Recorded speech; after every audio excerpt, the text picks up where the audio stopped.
It's the calm before the storm here in Hong Kong. We're just over a week away from the Longines Hong Kong International races. But before that, we've got a 10-race card coming up this Sunday at Sha Tin. Here's what's coming up today on HK Direct. Fabulous One, the fast sprinter, contests the Nathan Handicap. We'll look at his chances. We'll also look at the chances of the Japanese contingent. They've done so well in years gone by, and we'll assess their runners for the Vase and the Cup in particular. Plus, we look back at the 2011 Hong Kong Sprint and a memorable edition taken out by Lucky 9. But most of the action this Sunday comes up on the all-weather track, including the Class 2 Nathan Handicap, the highest graded race for the meeting. Let's have a look at the runners and riders. It's race 9 and Fabulous One. He's been to Dubai to run on the dirt there before too. He's up the top. House of Fun backs up from last week. Limitless is taking his chances on the all-weather for the first time here in Hong Kong. Classic Emperor was a big winner on this surface last time. California Whip, he's drawn barrier 2. He's won on the surface before. Mr. Genuine's racing well. Elmer Baby's raced well on this surface before. He's got a specialist on it in Fight Hero, as well as Perpetual Treasure, and Red Marvel is down the bottom of the weights.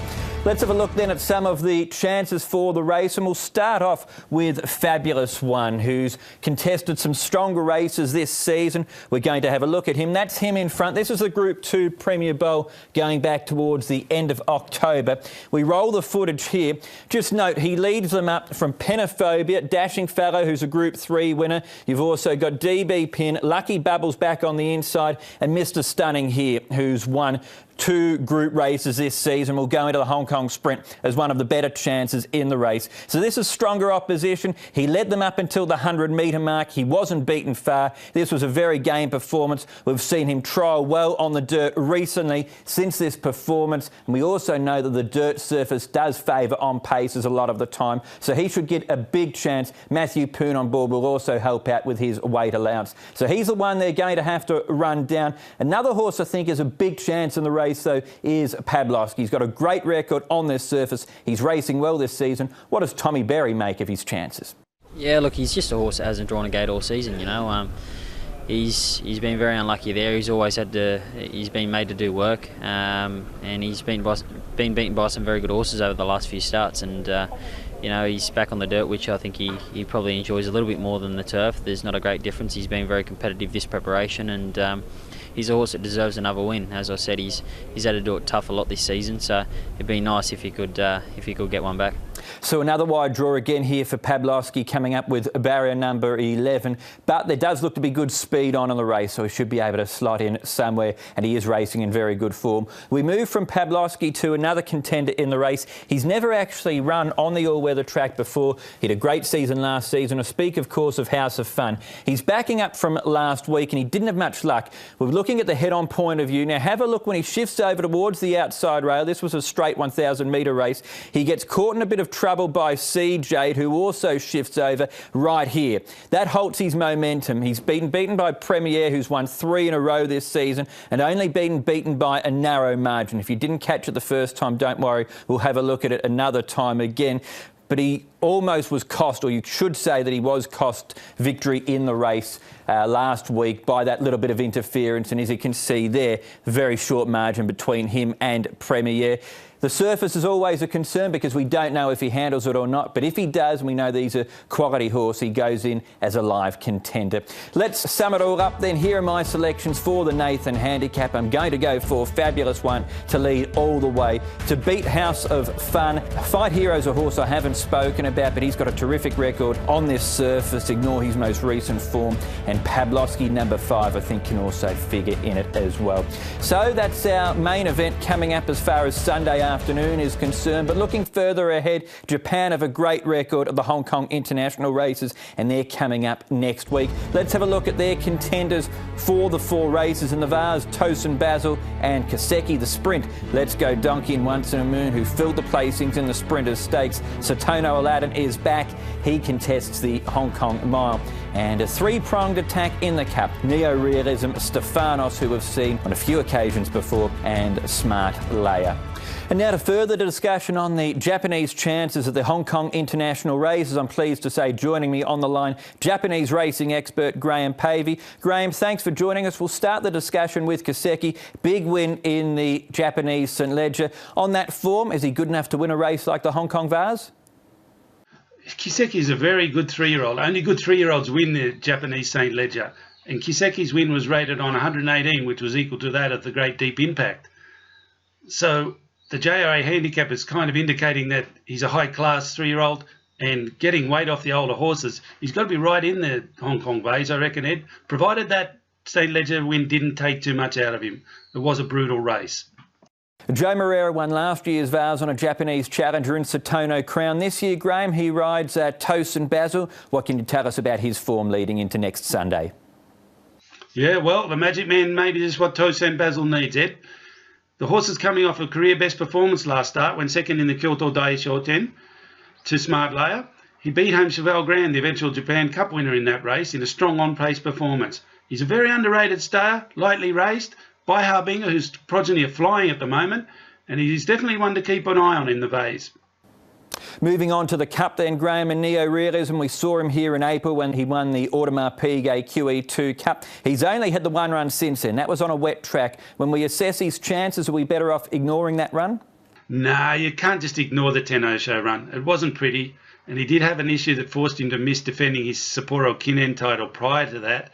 Last time he went to Hong Kong and won the QE2, it was off the back of a Group 2 win in the Nakayama Kinen, beating the likes of Vivlos, Ambitious and Logotype. This time he's going to Hong Kong off the back of that Tenno Show run in atrocious conditions. There has to be question marks. Mr. Horry's a genius, and he really need to pull a rabbit out of the hat, but I don't believe he can. Stefanos, Graham, he's a horse who's gone close on a number of occasions here in Hong Kong. Third in last year's Cup, we saw him this season run a great race behind Kitasan Black in the Osaka High. What do you make of his chances for this year's Hong Kong Cup? Yeah, well, Stefanos has been a Group 1 winner waiting to happen for a few years now, Ed. 5 times placed in Group 1s behind the likes of Kitasan Black and Morris. He's due one. He may lack the killer punch, but this time he's got Hugh Bowman in the saddle. And that's the critical thing. Hugh Bowman got Cheval Grand to win a Japan Cup. Many thought that horse would never win a Group 1. Hugh got him home. And he might just do the same here with Stefanos. And then just to wrap it up, Graham, what do you think of the better Japanese chances for next week if we had to pin you down to, say, 1 or 2? Well, for the past 2 years, an established superstar in Morris has gone across to Hong Kong International Race Day and put on a show. This year from Japan, there's no established superstars, but there's an emerging superstar. His name is Kiseki, the 3-year-old. And as provided he's there fit and well, I think he's the one to beat in the Hong Kong Vase. He'd be my best bet. Take him with Tosin Basil in the Cornella and go and get in the queue. Good luck, everyone. Graham, thanks for your time. Great catching up and all the best for the Japanese horses lining up in next week's Hong Kong International Races. We move on then and to look back now on a horse who actually raced 4 times in Japan. He also raced in Singapore, Dubai and Australia. His name is Lucky 9, one of the champion sprinters this decade in Hong Kong. His big moment on International Day came in 2011. We're going to relive that memorable moment with the South China Morning Post's Michael Cox. Exciting race. It was just a great finish, 3-way finish. The 3 tough, great sprinters all came together at the 200 and just heads up, heads down, all 3 jockeys just riding for their lives. And you know, it was Lucky 9 who went on to have an illustrious career, who was just too tough for them. He looks good. He's been clipped and he's looking really well. He's a very athletic, nice type of horse with good strength in the right areas. And if he gets some luck, I think he's there with a chance. Lucky 9 into 4.9 and Rocket Man, he's easing out to 7.4. Lucky 9 shortens late. They're off. Society Rock missed it, so did Sacred Kingdom. Pas de Trois, Little Bridge and Entrapment got the best of it. Curran Chan pushed on. So's Bated Breath from a very deep draw, and Rocket Man's about 4 and 5 wide going into the first turn. The speed's very genuine and Bated Breath goes on with it. He rounded the turn very wide.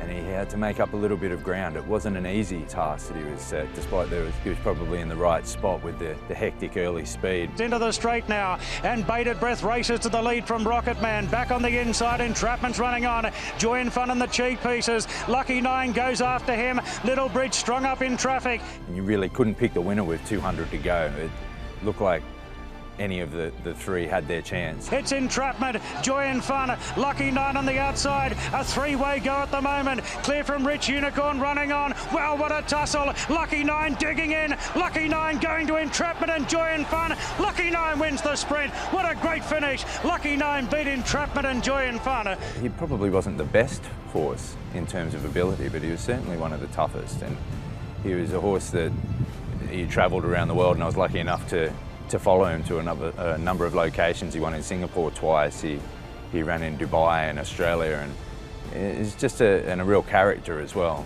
like a horse that had a mind of his own, but when it came to race day, always put in 100%. He was a super sprinter, Lucky 9, a great horse for Casper Founds and also for his rider, Brett Preble. And no doubt the locals are also going to take some beating in next week's edition of the Longines Hong Kong International Sprint. We're out of time on today's show. Let's wrap things up and have a look at what exactly we've got coming up this weekend in Hong Kong. And we're looking ahead to the Nathan Handicap as the highest class race. It's race number 9, due off at 5:10. Trackside live coverage of the 10 race card starts at 12:30. For more information, go to the website hkjc.com or go to Twitter at hkjc_racing.